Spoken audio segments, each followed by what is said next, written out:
আসসালামু আলাইকুম রহমতুল্লাহি ওয়া বারাকাতুহু। বন্ধুরা বান্ধবীরা আপনারা সবাই কেমন আছেন? আলহামদুলিল্লাহ আমি আল্লাহর রহমতে ভালো আছি। তো আমি আজকে আবার চলে আসলাম রান্না বান্না নিয়ে। আমি আজকে কি রান্না করতেছি আপনাদের সাথে শেয়ার করব, আপনারা দেখতে থাকেন। এখানে আমি তেলের মধ্যে পেঁয়াজ, রসুন, আদা সব কিছু দিয়ে দিলাম।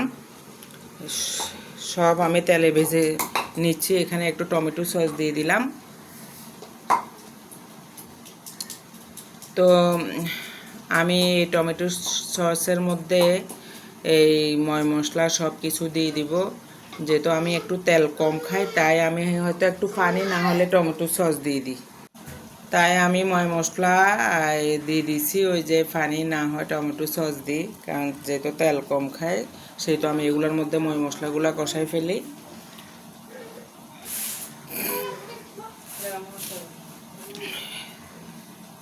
তো আমি একে একে সব মশলাগুলা দিয়ে দিলাম, লবণ দিয়ে দিলাম। এখন আমি সবগুলা তেলে ভেজে নেব।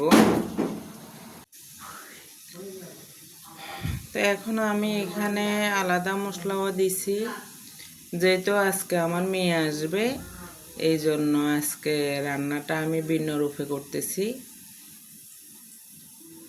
তো যে এখানে আমি মুরগির মাংস রান্না করতেছি আলু দিয়ে। এটা আমার নাতির জন্য। আমার নাতির মাছ তেমন একটা পছন্দ করে না, তাই আমি আমার নাতির জন্য আজকে মুরগির মাংস রান্না করতেছি। পছন্দ করে না বলতে মাছ খাইতে চায় না, তাও মানে জোর করে খাওয়ানি হয়। ও একটু মাংসটা পছন্দ করে। তো এখন আমি এখানে নাতির জন্য আলাদা করে আলু দিয়ে মাংস দিয়ে রান্না করতেছি। এখানে কষানি জল দিছি।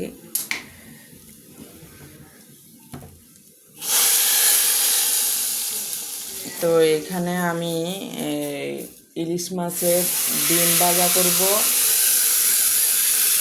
এই জন্য আমি কড়াইয়ের মধ্যে ময় মশলা সব কিছু দিয়ে দিছি ইলিশ মাছের ডিম ভাজা করার জন্য।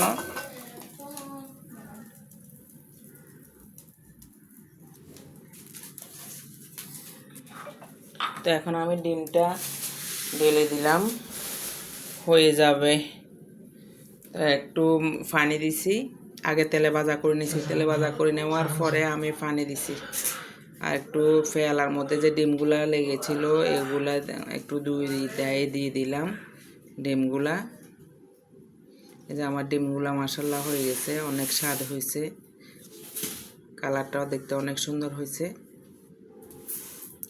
এখানে একটা টমেটোও দিছি আমি, এই জন্য স্বাদ হয়েছে।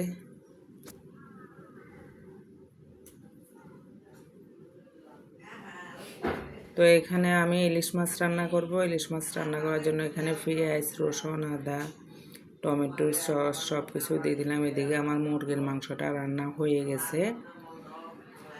তো এই মাছগুলো আমি কালকে নিয়ে আসছিলাম, আমি ফ্রিজে রাখি নাই, কারণ ফ্রিজে রাখলে স্বাদ নষ্ট হয়ে যাবে, এই জন্য ফ্রিজে রাখি নাই। আমি এখানে কষাই রেখে দিছিলাম। তো এগুলা দিয়ে আজকে আমি কচু ছড়া দিয়ে রান্না করব, তাই আগে কষাই রেখে দিছি। কারণ ফ্রিজে রাখলে যে তাজা যে মাছের একটা স্বাদ আছে, ওই স্বাদটা ফ্রিজে রাখলে চলে যায়। তো আমি এখন আগে কচু ছড়া ভাজা করে নিলাম। এখন আমি মাছ দিয়ে দিলাম। তো এখন আমি মাছগুলো দিয়ে দিছি কচু ছড়ার মধ্যে, এগুলা কষানোর জল দিছি।